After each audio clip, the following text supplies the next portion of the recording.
Hallo. Hallo, selamat malam. Selamat malam. Leuk dat Hey, jullie er zijn. batik-achtergrondje. Oh, mooie batik ook achter Ivo Roos, zie ik al. Mooi, Roos. Ja, heel mooi.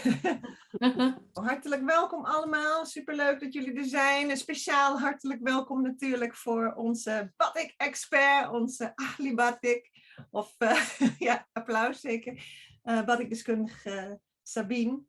En ik ben heel benieuwd. Ik heb heel veel zin in vanavond. Ik mag eens lekker achteroverleunen. En Sabine die bijt de spits af voor het eerste echte live event. Althans live via Zoom natuurlijk. Dus Sabine, ik zou zeggen, ik geef de vloer aan jou. Mochten jullie vragen hebben, dan kunnen jullie ze in de chat zetten. Ik zal ze verzamelen en dan aan het eind kunnen we de vragen beantwoorden. Ja? Oké. Ga je gang, Sabine. Ja, hallo, welkom allemaal bij het eerste IDT Batik Spreekuur. Dankjewel voor de introductie, Ivo Clarijn. Ik heb heel veel leuke inzendingen gekregen en ik ga proberen zoveel mogelijk daarvan te bespreken. Het zal allemaal niet heel uitgebreid zijn en heel veel. Maar in ieder geval van alles probeer ik een tipje van de sluier te lichten. En ik wil eigenlijk eerst beginnen met de batik van Clarijn zelf. Ze stuurde een foto op waarop ze staat met Ibu Ken en het zoontje van Ibu Ken. En het is meteen een heel mooi batik motief om mee te beginnen.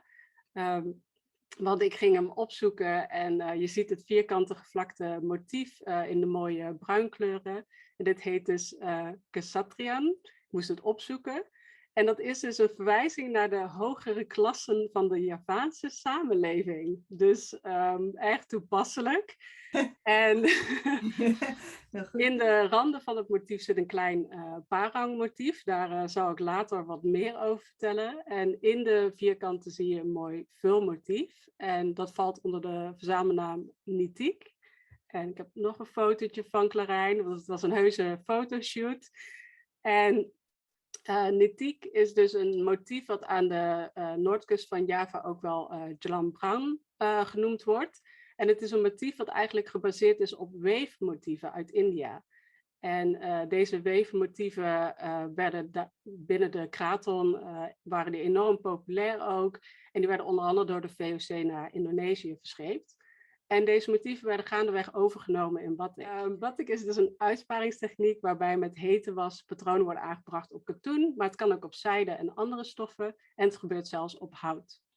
In 2009 werd batik opgenomen in de UNESCO-lijst van immaterieel cultureel erfgoed van Indonesië. En sindsdien wordt batik enorm gepromoot, maar het wordt helaas nog steeds niet genoeg beschermd. En je ziet hier op de foto hoe de batiks worden uitgestald bij een batikkerij. Dit is bij KUB Srikandi in de Desa Jeruk, nabij de stad Lassem. En als je binnenkomt, dan heb je meestal een nette kamer waarin dan de batiks op deze manier klaar hangen om te kopen. Hoe wordt batik op Java gemaakt? Eerst hier even voorstellen. Dit zijn 3 makers uit Batang. Aan de linkerkant Mbak Sium, in het midden Ibu Rasmina en aan de rechterkant Miss Neural. Alle 3 werken ze met een chanting op katoen. En die chanting, met die chanting tekenen ze dus de hete was op het doek. De was bestaat meestal uit een combinatie van bijenwas met paraffine en er wordt dan ook nog boomhars aan toegevoegd. En op Java gebruiken ze dus een chanting. Ik heb hem ook, maar waarschijnlijk ben ik klein in beeld. Ik heb hem ook in mijn oren hangen. Het is een waspen en daarmee wordt dus op het doek getekend. Maar er wordt ook gewerkt met een chap en dat is een koperen stempel. En één heet dan batik tulis en het andere batik chap. Na het aanbrengen van al deze was gaat het doek in de verfbad. En oorspronkelijk was dit met natuurlijke verfstoffen. Deze werden gewonnen uit planten, vruchten en boombasten. Maar tegenwoordig wordt eigenlijk alleen nog maar synthetische verfstof gebruikt, of voornamelijk. En hier zie je op de linkerfoto het receptenboekje van Ibu Ramini. Recepten worden over het algemeen geheim gehouden. Dus ik zeg het er altijd bij als ik deze foto deel. En aan de rechterkant zie je de batiks die net geverfd zijn. En één batik gaat door het verfbad heen. Na het verven en het drogen van het doek wordt de was eruit gekookt. Dit gebeurt echt in Java in een vat boven een vuur. De was wordt dan uitgekookt in water. Meestal wordt er iets aan toegevoegd om de was er beter uit te krijgen. En tevens om de kleur te fixeren. En voor iedere kleur worden dus al deze stappen herhaald. Dus na het uitkoken en het drogen komt er weer een nieuwe laag was op. En gaat het weer door een verfbad. Afhankelijk van hoeveel kleuren er uiteindelijk in het doek moeten komen. En dat kan soms dus wel 5 of meerdere keren zijn dat dit hele proces herhaald wordt. Tijdens mijn eerste reis naar Java in 2009 kwam ik ook al in de stad Lassem. En toen we naar de locatie gingen, dan zie je onderweg in de regio Rembang naar Lassem toe eigenlijk overal van deze zoutvelden. En van oudsher was dat een van de manieren om geld te verdienen in die regio. Maar eigenlijk zijn steeds meer mensen batik gaan gebruiken als inkomstenbron, omdat zout tegenwoordig vaak uit het buitenland geïmporteerd wordt. Als je in Lassem bent, dan komt de Chinese cultuur overal tegen. Er staan de Peranakan-Chinese gemeenschap ontstond er al in de 16e eeuw. En ze hebben er allerlei huizen gebouwd, maar ook tempels. En deze zou een van de oudste overgebleven tempels zijn. De Chuan-Kiong-tempel, ook wel de Rode Tempel genoemd. En deze zou al in 1544 gebouwd zijn. En ja, zoals je ziet zitten er allerlei prachtige sierelementen aan. En deze kom je ook weer heel veel tegen in batiks in Lassem. En ik nam deze foto in 2016. Ik ben ook langs deze tempel gereden in 2019. Hij is helemaal opgeknapt, maar nu hebben ze alles wat wit is knalroze geschilderd. Dus nu is het meer de roze tempel dan de rode tempel. Maar het is echt een hele populaire tempel, ook op Instagram en zo. Dus dat is wel grappig om voorbij te zien komen. En het is niet zo dat alleen makers met een Peranakan-Chinese achtergrond zich laten inspireren door deze Chinese cultuur waar Lassem zo rijk aan is. Hier sta ik met Ibu Ramini en ze heeft hier dus een batik gemaakt in rood en geel, echt specifiek voor het Chinese nieuwjaar. En het staat dan vol met allerlei, er staan bijvoorbeeld quilins op, dat zijn een soort fabeldieren die op een leeuw lijken. En er staan allerlei geluksgoden op. En het is eigenlijk wel heel grappig, omdat Ibu Ramini dus Javaans islamitisch is en dan toch een Chinees nieuwjaar batik maakt. Er zijn ook heel veel andere invloeden in batik te vinden. Niet alleen in Lassem, maar overal eigenlijk aan de noordkust van Java. Wat ik al zei bij het doek ook van Clarijn, dat de stoffen bijvoorbeeld uit India invloed gaven aan de ontwerpen. Zo ook is er een Europese invloed. Ik denk dat je hier al wel Roodkapje waarschijnlijk herkent en wat boeketten. Aan het eind van de 19e eeuw begonnen naast de Javanen, Soedanezen en Peranakan-Chinezen ook Indo-Europeanen batikerijen. En deze batiks werden steeds meer gedragen ook door Europeanen en Indo-Europeanen. En de inspiratie werd onder andere gehaald dus uit sprookjesboeken, maar ook uit Art Nouveau. En zo veranderde eigenlijk de stijl in batik. En nou kreeg ik deze batik van Roos. Het is van mijn zus en die heeft... Ja, ze doen heel veel in antiek en ook kopen ze inboedels kopen ze op.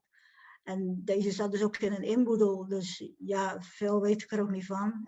En zij ook niet trouwens. Dus, ze is wel nieuwsgierig. Er waren meer doeken ingestuurd, maar ik heb eigenlijk deze er even uitgelicht, omdat die het meest opvallende motief had en waar ik het makkelijkst iets over kon vertellen. Ten eerste zien we dus een heel mooi groot herhalend motief erop in donkerblauw. En dit motief heet dus boeketan. En dat woord boeketan komt dus van het woord boeket.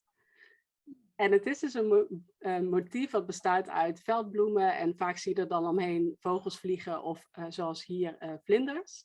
En het is dus een motief wat aan het eind van de 19e eeuw, begin 20e eeuw eigenlijk beroemd is gemaakt door een Indo-Europese batikmaakster, Elise van Zuilen. En zij runde een batikerij in Pekalongan en was echt enorm bekend en vooral om dit motief. En gaandeweg gingen steeds meer makers dit motief ook eigenlijk namaken. Ik heb ook een hele moderne versie hier van Ibu Mayati, waar je ook de bloemen op ziet herhalen. en de vogels eromheen ziet vliegen. Dus je komt het ook nu nog steeds tegen, maar het is vaak ook met zo'n hele mooie, rustige achtergrond. En de boekentan is dus eigenlijk het hoofdmotief. Maar het heeft ook een mooi achtergrondmotief. Om het een beetje uit te leggen had ik even een foto, deze 2 foto's voor jullie. Dus je ziet allerlei filmmotiefjes. In Indonesië wordt eigenlijk uitgelegd van die filmmotiefjes zijn eigenlijk de bodem waarop het motief groeit. En op die bodem vinden we dus vaak ook allerlei dingen die daadwerkelijk in een directe omgeving te vinden zijn. Dus het zijn bijvoorbeeld planten of veel zeewier komt erin voor. En het zijn eigenlijk allerlei dingen die je op de grond kunt tegenkomen. En zoals je ziet op de foto is bijvoorbeeld is de grond ook echt gebroken van de droogte. Dat is weer een motief wat ook voorkomt in batik. Het leuke motief van de batik van de zus van Ibo Roos is dus beras buta.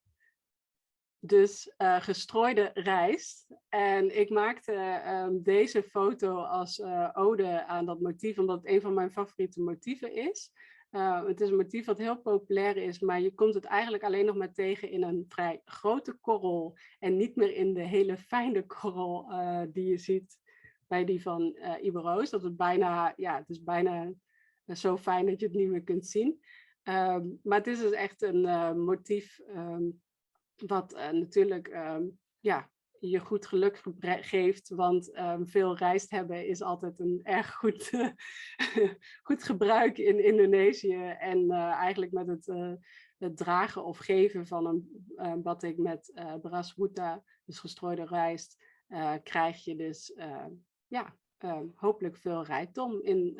En dat mag natuurlijk in de vorm zijn van veel rijst, maar mag natuurlijk ook gewoon geld zijn.